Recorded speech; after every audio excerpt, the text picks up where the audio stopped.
नमस्कार दर्शक बंधु मु प्रदीप आपण मानक स्वागत करुच्ची आज आउ एक नवा भिडियो दर्शक बंधु जदि आपण माने प्रत्येक मास किछि टंका आपण मानक नाम रे सेविंग करने चाहते ताले आपण मानक पई पोस्ट ऑफिस रो आरडी स्कीम बा जोटा को आमे कहूछु पोस्ट ऑफिस रिकरिंग डिपॉजिट जो थे आपण माने मासकु मात्र 100 टंका रु आरंभ करी अकाउंट ओपन करले प्रति मास आपण माने से समान अमाउंट टंका से आरडी स्कीम रे डिपॉजिट करेंगे एवं 5 वर्ष पर आपण माने निजर टंका को जाकि विड्रॉल करि पारिबे। तो जदि आपण माने पोस्ट ऑफिस रे आरडी अकाउंट ओपन करचंती एही आरडी अकाउंट आपण मानकु 5 वर्ष पर आपण मानकर सेविंग जोटा कि आपण माने क्षुद्र सेविंग हिसाब रे आमे कहूछु बा प्रत्येक मास किछि छोट छोट अमाउंट आपण माने निज नाम रे बा आपण मानक परिवार रे का नाम रे जदि रखुचंती ताले 5 वर्ष पर आपण माने सही टंका गुटे बिग अमाउंट रे पाई पारिबे। तेणु तापाई सबुठु बेस्ट आम पोस्ट ऑफिस रो आरडी स्कीम। तेणु आसंतु आज जानिबा पोस्ट ऑफिस रे जो आरडी स्कीम को माने ओपन करि परिबे एवं आरडी स्कीम ओपन कला परे आपण मानकु कौन कौन तार गाइडलाइन रही केते टंका डिपॉजिट करेंगे ता सहित यही अकाउंट ओपन करने आपण मानक पाखरे कौन कौन एलिजिबल क्राइटेरिया रहिबा दरकार सबकिछि आज भिडियो रे मु आपण मानकु बतैबी। तेणु भिडियोटी निहाती आपण मानक पई इनफॉर्मेटिव रहिबो। तेणु भिडियो को जमारू स्किप न करी प्रथम रु शेष पर्यंत देखिए। ता पूर्व जदि चैनल को प्रथम थर विजिट करचंती वीडियो को लाइक करेंगे, चैनल को सब्सक्राइब करने सहित पाखरे थिबा बेल आइकन को क्लिक करी ऑल रे सेट करदेवे। तो देखंतु टंका जते आम सेविंग कथा भावुचु सबु बेले आम मन में दुईटी प्रश्न आसता है जे कौन थे आम टंका रखिले आमको जाकि रिटर्न भल मिलिबो एवं आउ गोटे प्रश्न जोटा कि आमर टंका जोटा कि मोस्ट इंपोर्टेंट जे 100% सिक्योर रहिबो। तेणु तापाई जदि आम देखा सबुठारु बेस्ट आमर रही पोस्ट ऑफिस बा जोटा को आम डाक घर बोली कहचे। तेणु रूराल एरिया रे जो माने रहउचंदी तांको पई सेविंग रो बेस्ट ऑप्शन आपण मानकर पोस्ट ऑफिस रही। कारण पोस्ट ऑफिस सरकार द्वारा परिचालित एक सरकारी संस्था जो थे आपण मानक टंका 100% सिक्योर होता है। तेणु पोस्ट ऑफिस रे बहुत सारा स्कीम रही।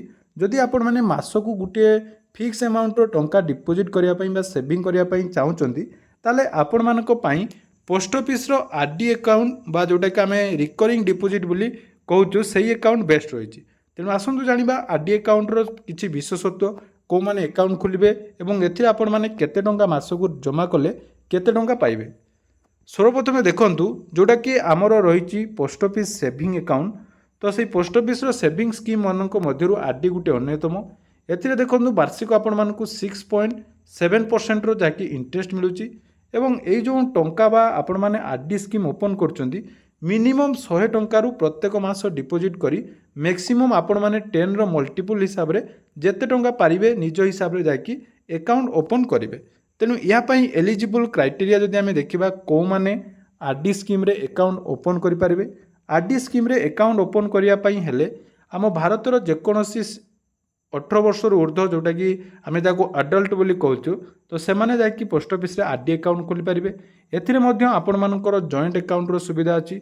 आपण माने दुई जन नाम रे मिसी जाकि जॉइंट अकाउंट बा मैक्सिमम 3 जन जाकि आरडी स्कीम रे निजर अकाउंट ओपन करि पारिबे। एवं आरडी स्कीम आपण माने जते बेले ओपन करचंती से समय रे आपण माने जदि चाहिबे माइनर अकाउंट मध्य एठारे ओपन करे परिबो। अर्थात जदि आपण माने निजर झीओ पुओ बा छोट पिला नाम रे अकाउंट ओपन करिया पई चाहउचंती ताले एठी आपण माने गार्डियन थ्रू माइनर हिसाब रे अर्थात आपण मानकर guardian on the behalf of minor हिसाब रे अकाउंट ओपन करि पारिबे। एवं आरडी अकाउंट सबुठारु बेस्ट अकाउंट कोन पई मु कहबी ना देखंतु आरडी अकाउंट रे जो सबुठारु स्मॉल डिपॉजिट 100 टंका हिसाब रे आमे जदि गुटे टंका जदि 100 टंका प्रत्येक मास तो सेविंग करबा बहुत कष्ट। तेणु सेविंग पर्पज रे आरडी होची बेस्ट। आपण मानकु लागुथबो जे आरडी रे हमकु कम इंटरेस्ट मिलुची आमे एसआईपी कर देबु। वर्तमान दुनिया रे समस्त जाकी भाबुचन आमे एसआईपी रु अधिक टंका इन्वेस्ट करिवु, शेयर मार्केट रु अधिक टंका इन्वेस्ट करिवु, ए स्कीम रु अधिक टंका इन्वेस्ट करिवु, किंतु तार प्रॉपर नॉलेज मध्ये आपण मानक पाखे रहिबा निहाती दरकार। तेणु आमे जानिचु जे अन्य स्कीम जोटी एसआईपी बोली आमे कहूचु बा हमर ट्रेडिंग डे तेणु तापाई मध्य स्पेशल नॉलेज दरकार। किंतु ग्रामांचल लोक मानक पई सेविंग पर्पज रे आरडी स्कीम टी बेस्ट रही। एथिरे देखो डिपॉजिट कथा मु आपण मानकु कहिदेली मिनिमम 100 टंका आरंभ होची। तेणु जेते टंका आपण माने अकाउंट ओपन करिवे प्रत्येक मास सही टंका आपण मानकु डिपॉजिट करिया पई पड़िबो। एवं मने रखंतु जदि आपण माने आरडी स्कीम रो अकाउंट ओपन करचंदी 1 रु 15 तारिख भितरे ताले प्रत्येक मास आपण मानकु 1 रु 15 तारिख भितर जाकि निजर टंका डिपोजिट करिया पई पड़िଥାଏ। जदि 15 तारिख पर डिपोजिट करेंगे ताले एठी आपण मानकु डिफॉल्ट फी जोटा कि दवा पई पड़े 100 टंका हिसाब रे आपण मानकु टंकाटे फाइन पड़े। एटा मध्ये बहुत जण जानि नथांदी। जदि 15 तारिख पर अकाउंट ओपन करचंदी ताले जेकोनसी मासर जेकोनसी समय आपण माने टंका डिपोजिट करि परिबे। तेणु डिफॉल्ट फी कथा म जोटा कि आपण मानकु कहि देली ता मध्ये जोटा कि आपण माने जानिबा निहाती दरकार। प्रत्येक 100 टंका उपरे आपण मानकु 1 टंकार डिफॉल्ट फी दवा पई पड़ि थाए। तापर देखंतु एडवांस डिपोजिट रे मध्ये एठी आपण मानकर सुविधा अछि। जदि आपण माने 6 मास बा ताठारु अधिक एडवांस डिपोजिट करूचंती ताले देखंतु आपण मानकु एठी 10 टंकार जोटा कि बेनिफिट मिलुची एवं अर्थात प्रत्येक मास यदि 100 टंका हिसाब रे आपण माने 6 मासर एक्स्ट्रा डिपोजिट करचंदी ताले प्रति 100 टंका ऊपर आपण मानकु 10 टंका जोटा कि एठी रिबेट मिलुची। ठीक सेही भली जदि आपण माने 12 मास बा गुटे वर्ष रु अधिक डिपोजिट करचंदी ताले एठी आपण मानकु केते देखंतु मिलुची 40 टंकार रिबेट अर्थात आपण मानकु मिलुची। एवं आउ गुटे बेस्ट बेनिफिट आपण माने जानि रखंतु जदि आपण माने आरडी अकाउंट कंटिन्यू करचंदी गुटे वर्ष पर्यंत ताले एठी आपण माने सेही अकाउंट उपरु 50% रो जोटा कि आपण माने लोन मध्य नै पारिबे एवं जो लोन नेबे तापर इंटरेस्ट आपण मानकु केते देबा पई पड़िबो देखंतु 2%। तेणु आरडी रे मध्ये एटा गुटे बेस्ट बेनिफिट अछि जोटा कि आपण माने लोन लो मध्ये बेनिफिट नै पारिबे। तापर बहुत जनकर कन्फ्यूजन थाए जे प्रीमेच्योर क्लोज आरडी अकाउंट आमे जदि ओपन करचु एटा को क्लोज करि परिबा कि नै। देखंतु आरडी अकाउंट ओपन कला पर 3 वर्ष पर्यंत आपण माने से आरडी अकाउंट को बंद करि परिबे नाही। तेणु 3 वर्ष परे ही आपण मानकर आरडी अकाउंट को क्लोज हो पारिबो एवं जते बेले आपण माने क्लोज करचुनी 3 वर्ष आपण मानकर परे से समय आपण मानकर इंटरेस्ट जोटा कि पीओएसबी अर्थात post office saving bank account रो 4% इंटरेस्ट आपण मानकु मिलि थाए। तापर मैच्योरिटी विषय में आपण मानकु कहली जेहेतु आरडी स्कीम आपण मानकर गोटे 5 इयर्स रो स्कीम अर्थात 5 वर्ष पर्यंत एही स्कीम रे आपण मानकु टंका रखिया पई पड़ी थाए।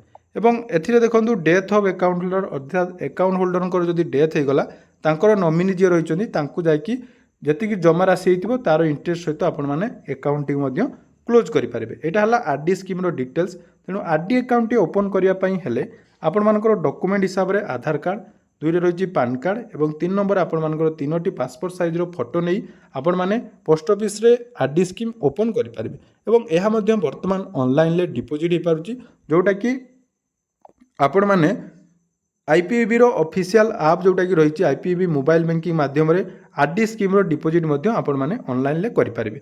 एबे आसंतु जानिबा जो आरडी स्कीम आपण माने ओपन करचंदी प्रत्येक मास केते टंका डिपोजिट कले आपण मानकु केते टंका जाकी बेनिफिट मिलिबो।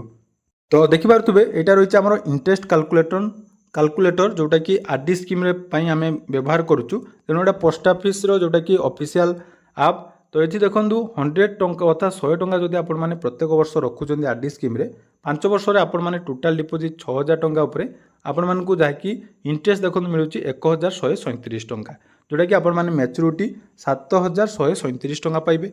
ठीक से हिसाब रे जदि 500 टंका आपण माने आरडी स्कीम रे प्रत्येक मास डिपोजिट करचंदी टोटल आपण मानकर डिपोजिट रहिबो देखंतु जोटा कि 30000 टंका ऊपर आपण मानकु इंटरेस्ट 5683 टंका मिलिबो एवं टोटल मैच्योरिटी अमाउंट आपण मानकर 35683 टंका रहिबो।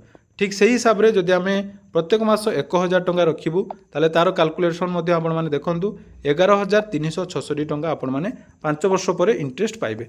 ठीक सेही भली 2000 टंका ऊपर आमे जदि देखिबा तो 2000 टंका ऊपर आपण मानकर इंटरेस्ट रहिबो 22732 टंका अर्थात आपण माने टोटल मैच्योरिटी वैल्यू 1,42,732 टंका आरडी अकाउंट रे पाई पारिबे। तेणु यह थिला आरडी अकाउंट रो डिटेल्स। जदि आपण माने पोस्ट ऑफिस रे आरडी अकाउंट ओपन करिया पई चाहउचंती ताले एही सबु क्राइटेरिया आपण माने फिल अप करंतु बा एही सबु गाइडलाइन जानिले जाई आपण माने आरडी स्कीम रे अकाउंट ओपन कर पारिबे एवं सेविंग पर्पज रे ग्रामांचल रो लोक मानक पई आरडी स्कीम बेस्ट रहिछि। तो जदि आपण माने पोस्ट ऑफिस रे आरडी स्कीम अकाउंट ओपन करचंती एवं आपण माने इंटरेस्ट कैलकुलेशन माध्यम रे जानिबा पई चाहउचंती जे केते टंका डिपोजिट करले केते टंका मिलिबो ता कमेंट करंतु मु आपण मानकु निहाती आपनको कमेंट रो आंसर देबी। धन्यवाद।